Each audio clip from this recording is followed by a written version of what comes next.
The one thing I'm hoping, praying, begging, pleading for in the new National Treasure series is the reveal that Ben and Abigail are not together anymore. I know neither of them are in it, but I'm sure they'll be mentioned. I don't care if she's single with someone new surprise Disney WLW moment. Sure. Or with someone we've seen before. Connor Hamilton owns my heart, but she did him so dirty, and for what?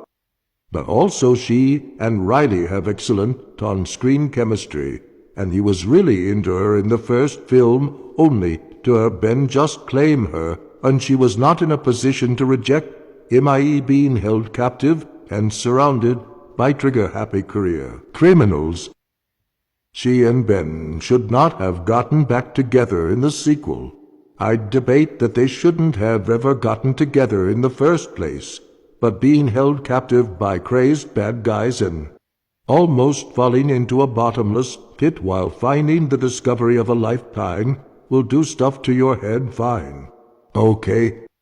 Dr. Abigail Chase is such an intelligent, capable woman, and the fact that she allowed a sniveling, self-righteous, mediocre man to not only break into her home after she had clearly set some boundaries. He knew she had changed the passcodes already. She either had to tell him that or he found out because he failed to break in a first time.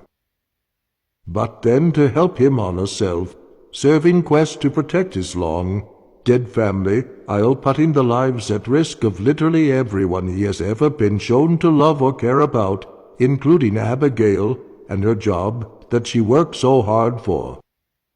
It's just bad writing. He didn't deserve her help. He deserved to be tased and have the police called on him for breaking and entering, and probably be charged with planning to break into a federal building, the National Archives, where the diary page was being held. If you have to break into a woman's home who has made it clear that she wants nothing to do with you, and then steal her key into a federal building to gain access to something that you have no right to be handling, it's probably not very noble or necessary, as he puts it. They went as far as to verbally state how negligent Ben had been of her and their relationship. The book explores this further, and his reluctance to take anyone else's opinion into account or ever acknowledge that he may not always be correct.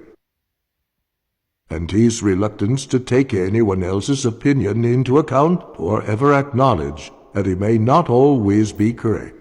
And when he